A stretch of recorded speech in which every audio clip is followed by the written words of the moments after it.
Hello there, it's Sandy Allnock, and today I'm going to talk about painting depth of field in gouache, which is something I've been working on a little bit to try to figure out how to do that, how to render that. And before I get started on that, I want to share a couple of my sketches from my sketchbook that I've been working through for the last month, 6 weeks or so.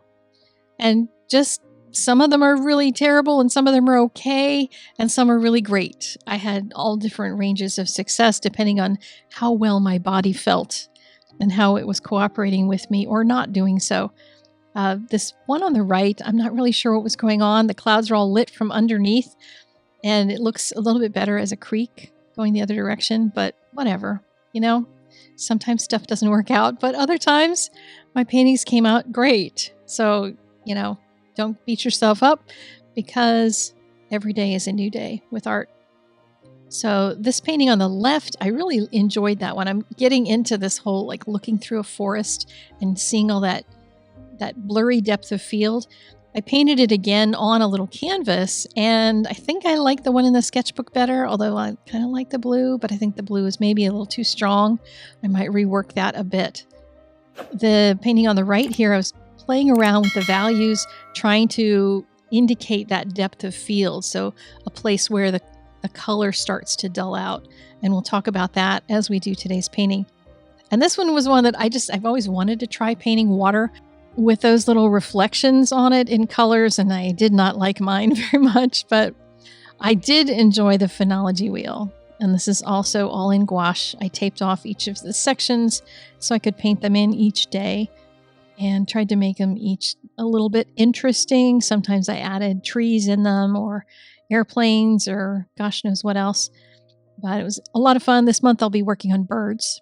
But for today's painting, I'm going to be taking some of the things I learned during the process of working on this phenology wheel and turning them into today's painting.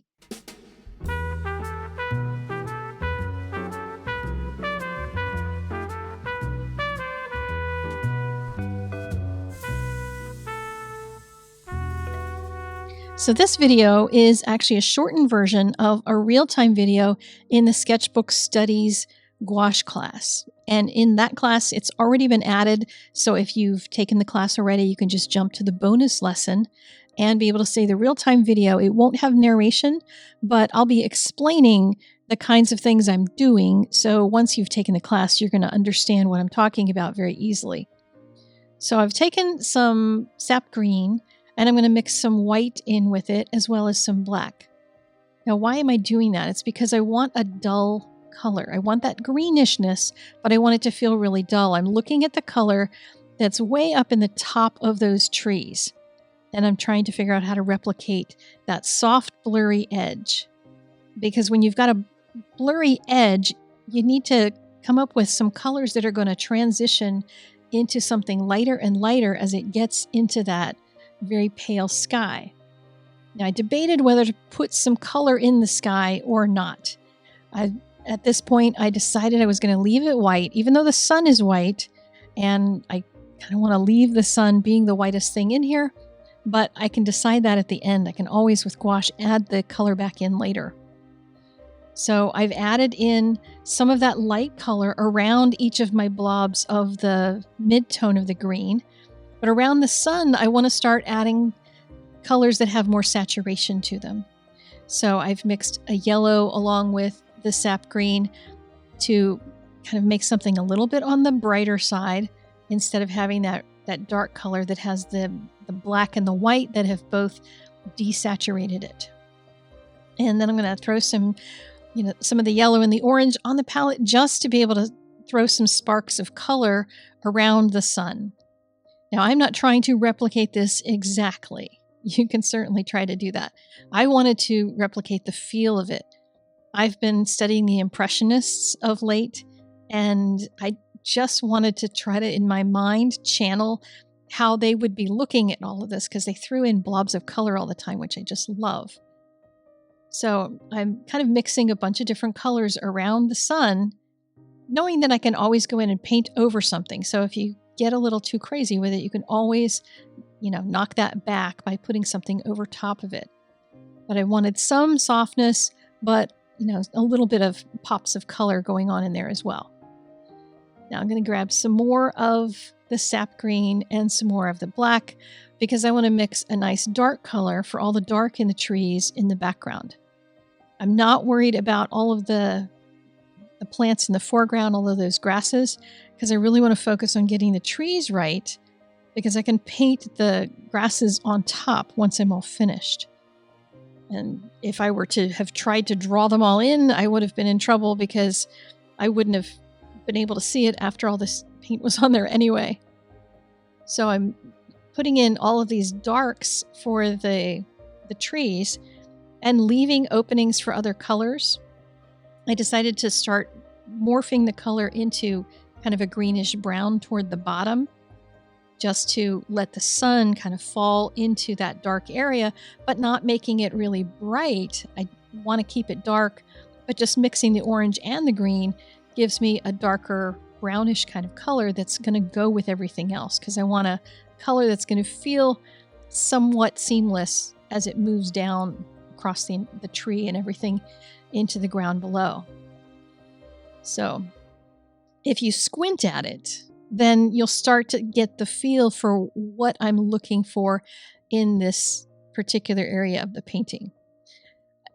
Squinting is something that I know there's people who literally tell me they cannot squint. I don't know what's up with that, but if you squeeze your eyes tight, then what it does is blur the edges so that you end up seeing value much more than color. And that's what we want to do. We want to see if that value in the tree is matching the value that I see either in the real life thing in front of me or in the photo reference. Now, what I noticed is that I wanted to have more pops of white coming through, those holes that the birds can fly through, as a friend of mine says. So I'm going to throw in just some nice blobs of white to allow those openings to happen. And when you're painting something like this and you've got this blurry background, you want to have all of that done before you start tackling the things in the foreground. And you need to get this to the place you want it to be, because you're not going to be able to fix much of it. That's going to be, well, the parts that are being interacted with all those grasses, you won't be able to touch those because it's just going to be too hard to go back in. So I just wanted to have some of that, a little bit of bokeh dropping down behind the grasses, because the grasses are all going to go in front of that.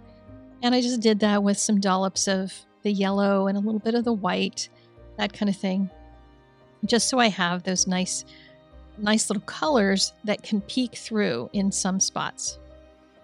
Now, for the grasses, the paper is dry. I dried it completely, and it's still going to pick up color because gouache is an opaque watercolor, which means it's going to re-wet as you're touching it.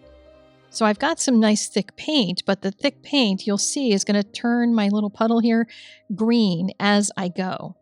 So it's going to slowly morph into being a green. But what I'm trying to do is paint in the shapes of those heads of the little grasses. And I'm going to give them more life and more oomph as I go, but I just want to get them in place. And I'm not worried about the edges looking imperfect. I just wanted to get the placement of them. They don't have to be all perfect, so you don't have to actually have every single one drawn in there. But once I had the ones that were going to be important in the top 3/4 of the painting, then I could start going in and putting my grasses in. I'm using a more saturated color. It's a mixture of some of the yellow along with some of the cobalt teal blue, just to try to get something that's going to contrast with everything in the background, because all of that was mixed with black and white so that it would recede into the distance and all of this stuff in the front would start to pop forward. Now, it still looks like a little bit of a hot mess for the moment, but hang with me. It's going to get better. And I'm using a much thinner brush now for this portion of it. I think that's a number 2 brush. Might be a number 1.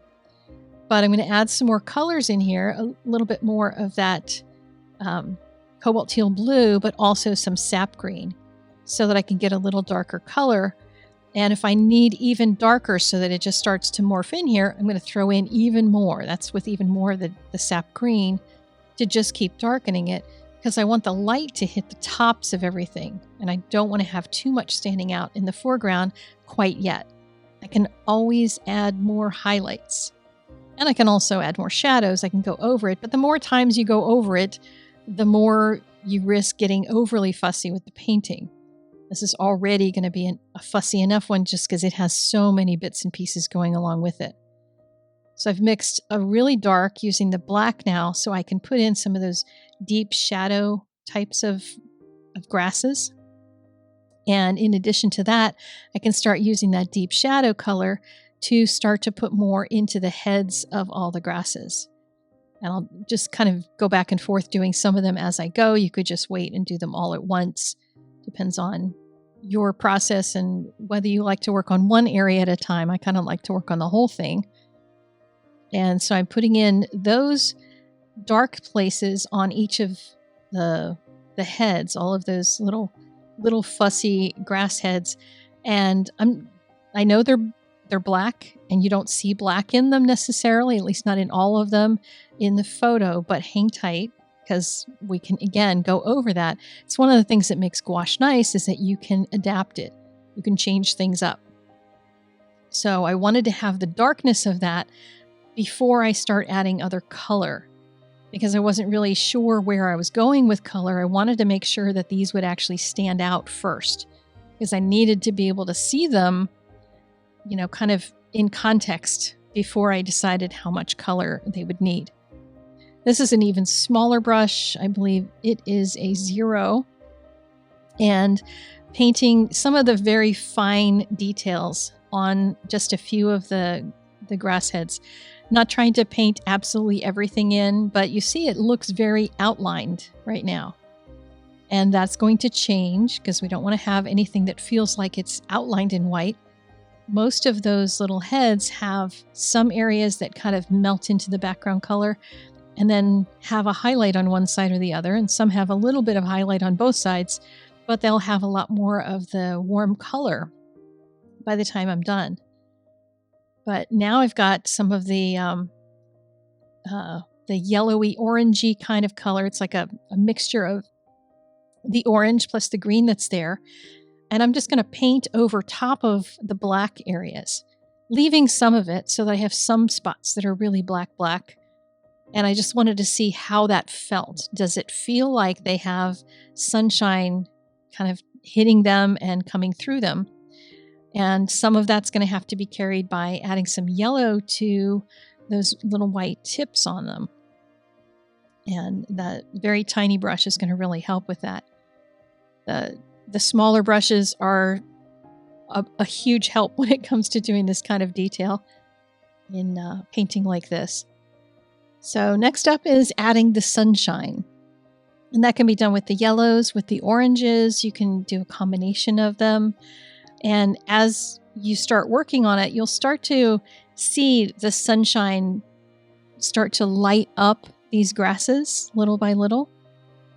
And as I said before, one of the best ways to see that is going to be to actually squint at it. And you'll start to see the difference between the areas that are white that'll look a little bit on the snowy side versus the areas that are going to have more color in them.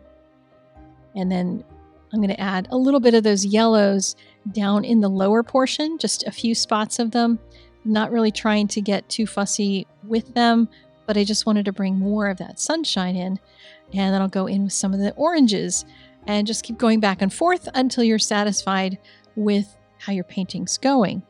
The full version of this video is over in the Sketchbook Studies course. Links in the doobly-doo down below in case you want to go sign up for that. It'll teach you how to do this kind of layering and realism while keeping it kind of on the loose side. And this spring, I'm hoping to tackle either pinks or purples in another Sketchbook Color Studies course in gouache. So let me know in a comment if you have a preference. And I'll see you guys again next time. In the meantime, get out there and create something every day. Thanks for visiting and hitting that like button, subscribe, and I'll see you soon.